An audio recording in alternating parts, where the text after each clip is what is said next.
A primavera está a chegar e com ela novos ritmos de leitura. Leia artigos de opinião e receba acesso antecipado a todos os episódios Podcast Plus. Acompanhe a atualidade ao minuto. Assine hoje o Observador com até 58% de desconto e habilite-se a ganhar uma tote bag e um voucher da Livraria Almedina. Tudo em observador.pt. 10:03.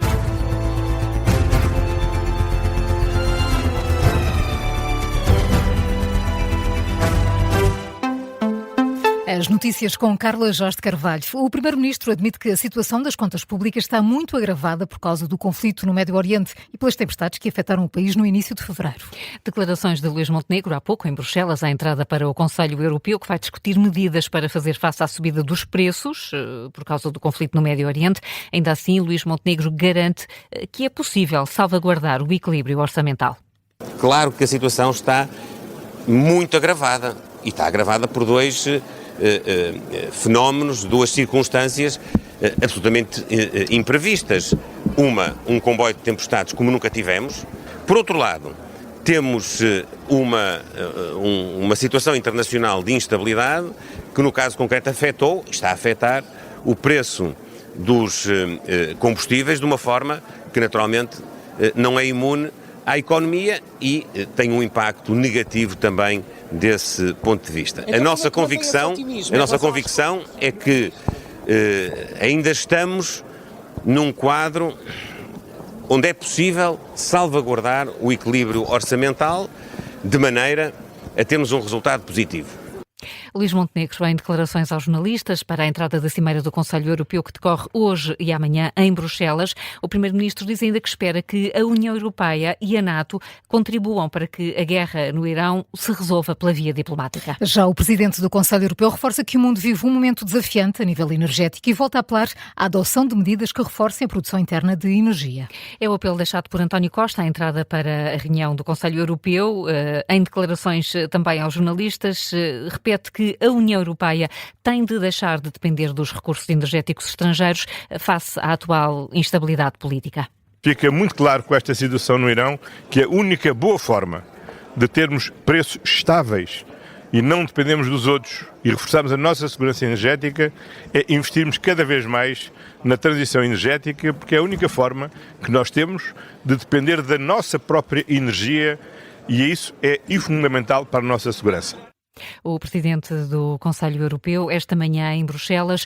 Hoje o Banco Central Europeu vai avaliar as perspectivas económicas. Os analistas esperam que as taxas de juros se mantenham inalteradas nos 2%. A noite trouxe uma nova escalada do conflito no Médio Oriente. Donald Trump ameaça fazer explodir o maior campo de gás do mundo, controlado pelo Irão e o Qatar, escreve, com uma força e potência nunca vistas. E enquanto António Costa reforça os apelos à transição energética na Europa, por cá o Chega faz o contrário. As medidas de apoio que o Primeiro-Ministro anunciou ontem ao nível dos combustíveis e da botija de gás solidária estiveram em debate no explicador. O deputado do Chega, Rui Afonso, pede uma redução drástica das taxas ambientais sobre os combustíveis. Nós estamos muito dependentes e somos muito limitados em termos de cortes nesse ISP e nesse IVA, e nesse ISP estou a considerar o ISP com as taxas de carbono, a tal incorporação das taxas de carbono por Bruxelas. A própria União Europeia é muito limitativa no corte de impostos, nomeadamente de impostos ambientais.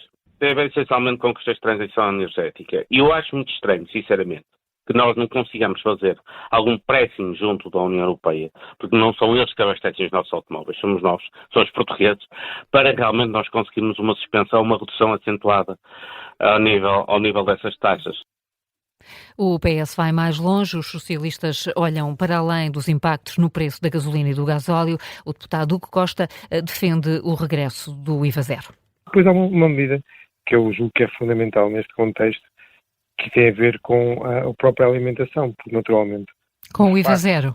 O IVA zero, naturalmente.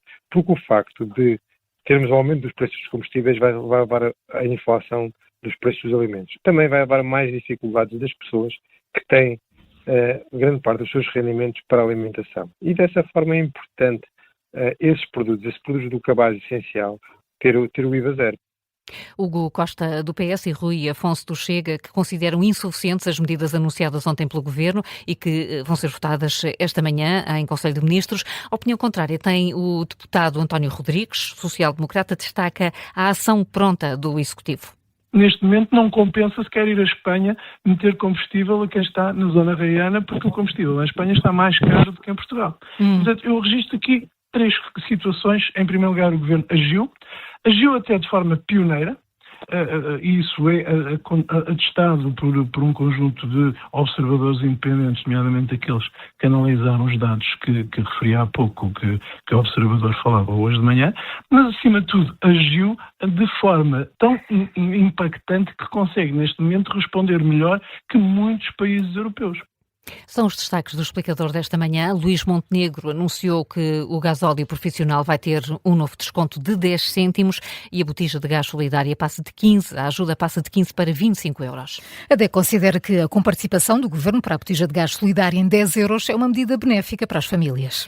Ouvida pela Rádio Observador, Elizabeth Policarpo, jurista do Gabinete de Proteção Financeira da DECO, elogia a proposta, mas avisa que é preciso simplificar o acesso dos consumidores e divulgar mais informação sobre este novo apoio. Tudo o que seja aumentar aqui o apoio em serviços essenciais, como é o caso da botija, é sempre benéfico para as famílias, especialmente quando falamos em famílias economicamente vulneráveis, não é?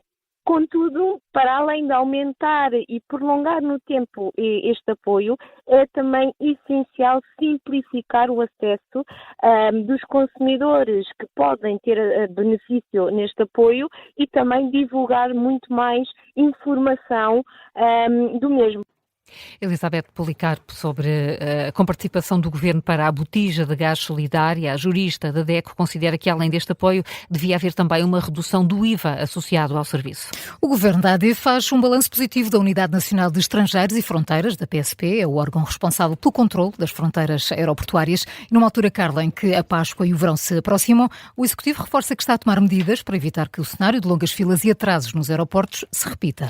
Na altura do Natal e do Ano Novo foram muitas as notícias de caos no controle de fronteiras, com os passageiros a enfrentar longas filas de espera. Meio ano depois de entrar em funcionamento esta nova Unidade Nacional de Estrangeiros e Fronteiras da PSP, a Rádio Observador procurou fazer um balanço do trabalho da UNEF. O Ministério da Administração Interna afirma que é positivo e que reflete o esforço da PSP. O Ministério da Administração Interna adianta que ainda esta semana a PSP vai apresentar um plano de contingência para a Páscoa para evitar que se repita o cenário das filas. O presidente da Associação Sindical dos Profissionais da Polícia discorda do Governo. O dirigente sindical, Paulo Santos, diz que nada mudou e por isso faz um balanço negativo da UNEF. Continuam os problemas e a falta de recursos, é o que afirma Paulo Santos. Não houve evolução satisfatória. Estamos a falar de uma falta de reconhecimento por profissionais que, tendo uma especialização agora, continuam sem ter qualquer reconhecimento por essa especialização. Estamos a falar de falta de condições de trabalho, em concreto de espaços, de boxes, de equipamentos, e depois estamos aqui a falar também noutra dimensão que é a total regulamentação desta unidade que ainda não está feita. As críticas do Presidente à ASPA à forma como o Governo implementou a unidade da PSP para controle de fronteiras aeroportuárias, segurança de portos e fiscalização da permanência de estrangeiros. Este é o tema do programa Onde Para o Caso de hoje, um programa para ouvir depois do Jornal das 5 da tarde política. O convidado é Eduardo Cabrita, antigo Ministro da Administração Interna. No Centro Histórico de Sintra começaram esta manhã a ser implementadas novas restrições de trânsito. Importa por isso, Carla, ouvir moradores e também comerciantes. Estas medidas foram aplicadas pela autarquia em colaboração com forças de segurança. O objetivo é melhorar a circulação e a segurança de quem vive e trabalha na vila. A repórter Teresa Freire tem estado em Sintra para conhecer melhor estas alterações que entram hoje em vigor. Teresa, o que está exatamente em causa e o que dizem os comerciantes?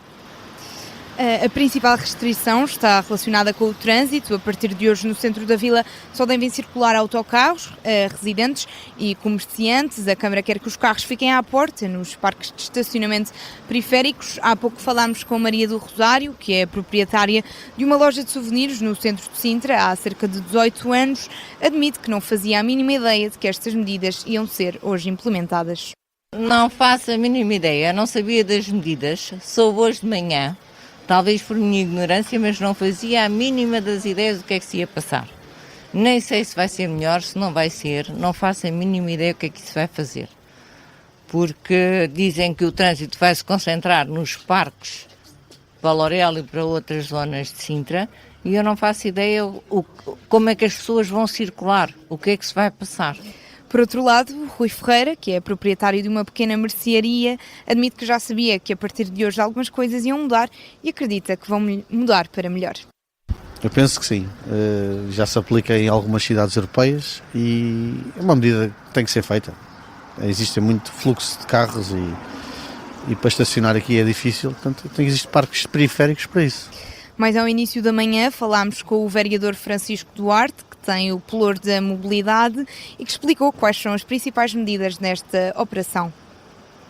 Nós temos aqui várias medidas, nomeadamente a nível de trânsito, reforço de sinalização, vamos ter reforço de policiamento, vamos ter a Polícia Municipal, a GNR, temos também os parques periféricos à volta do centro histórico, com um novo parque de estacionamento aqui no Lorel, com cerca de 530 lugares. Vamos ter um reforço do transporte público da carreira 434 e achamos que com este plano e com estas medidas vamos conseguir melhorar a experiência das pessoas a vir a Sintra e principalmente melhorar a experiência das pessoas que moram no centro histórico, que também merecem ter qualidade de vida. Francisco Duarte, o vereador da mobilidade, que explica que todas as alterações estão disponíveis para consulta no site do município.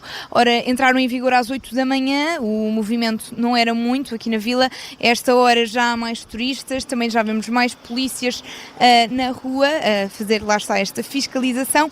Hoje começa o período experimental destas novas medidas, que dura até à Páscoa. Vamos ver como corre. Teresa Freira, em Sintra, a dar conta das novidades do trânsito no centro histórico da vila.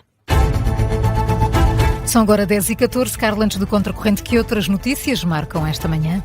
António José Seguro está a receber esta manhã os partidos com representação parlamentar no Palácio de Belém, numa nova ronda de audiências. As primeiras reuniões de ontem ficaram marcadas pela discussão em torno das eleições para os órgãos externos à Assembleia da República. José Luís Carneiro discutiu o tema ontem à noite com Luís Montenegro numa reunião no Parlamento. Depois, em entrevista à SIC, disse que o impasse se mantém, sobretudo em relação ao Tribunal Constitucional.